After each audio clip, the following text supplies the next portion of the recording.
If you think Greek food, a lot of the time you're going to think of spanakopita. This is a true culinary Greek delight. Great for any time of the day, breakfast, lunch or dinner, or even a snack on the go. It's filled with a medley of spinach, silverbeet and herbs. It is absolutely delicious, one of my absolute favourite things to eat. And I'm going to show you how to make it today. I've got all my ingredients ready to go, prepped for our spanakopita. I've got English spinach here and I want to get rid of some of that water that it holds. The best thing you can do is give your washed and chopped English spinach a sprinkling of salt and get in there with your hands and start to work that salt into the leaves. It'll start to release water and you can squeeze it out.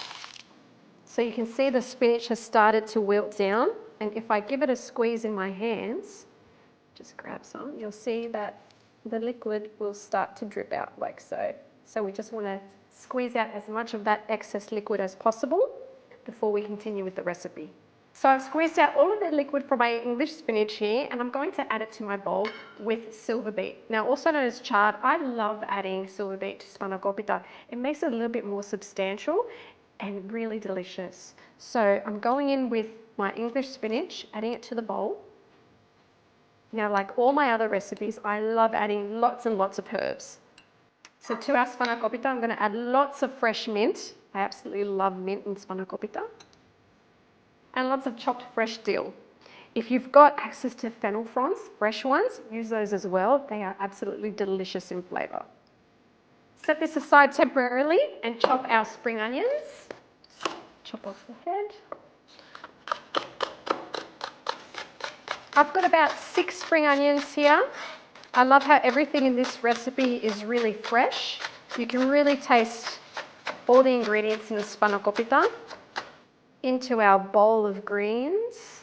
We've got all of our greens in the bowl. I'm going in with 3 eggs. Straight in.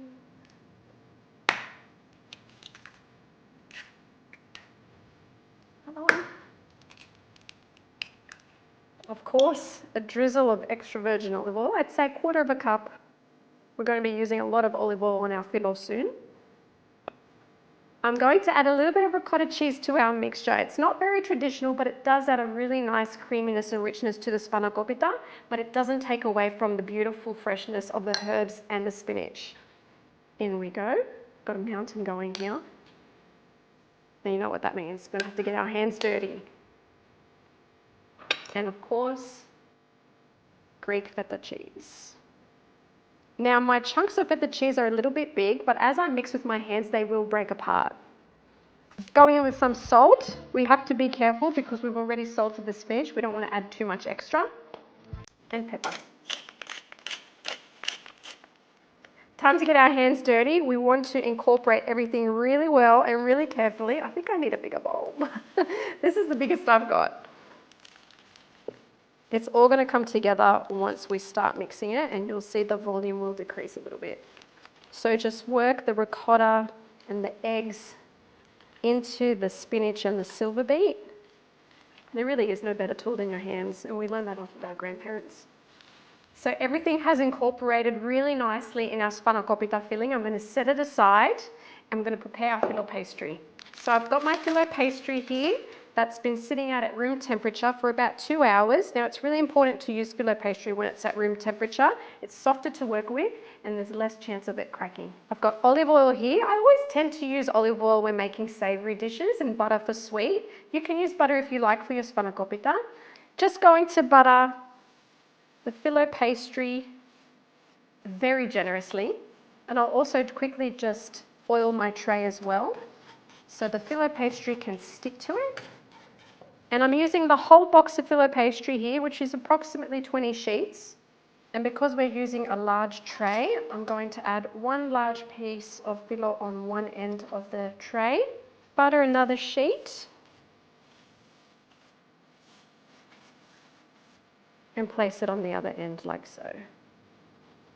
And then I'll continue until I've used half of the amount of fillo pastry I've got here in my pile, and then we'll add the spanakopita filling.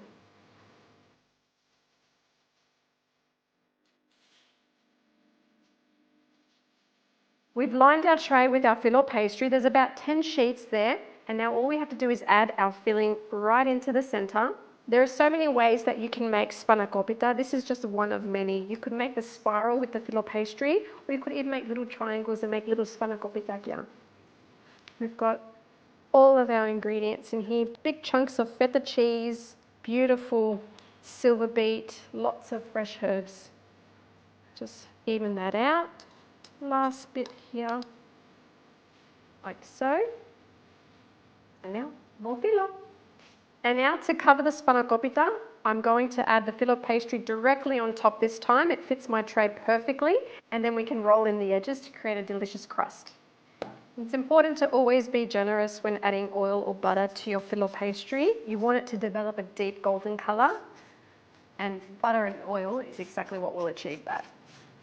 Our last sheet of Fillo pastry going right on, and our last drizzle and brush of extra virgin olive oil. Be generous. And now we take our overhanging pieces and we roll them in to create our nice crunchy edge. Because we know there are many people out there who love a centerpiece and ones who love the veneer, the edge. Tuck in those little edges so it stays nice and tight when it bakes.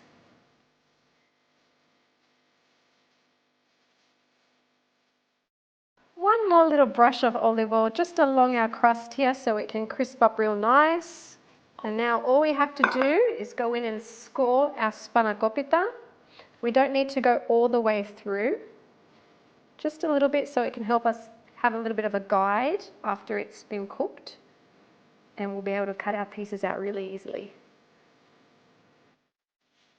And of course, a good little sprinkle, well, a good generous sprinkle of sesame seeds. There we go. We're going to give our spanakopita maybe about 40 minutes or so in the oven at 180 degrees Celsius. It's going to get all golden and crispy, and we're going to eat it when it's piping hot. Our spanakopita is ready. I'm going to take it out of the oven now. I had a little sneak of it, and it is so golden and crunchy. Look at that. I just want you to hear how crunchy this Fillo is. Piping hot spanakopita. You can see that feta, all of that spinach and silverbeet. I'm going to go in for a bite. I like to bite into my spanakopita. I'm not going to use a fork here. Crunchy. Those herbs are amazing. Takes me back to mornings in Greece. All I need is a Feta cappuccino, and that's my breakfast done.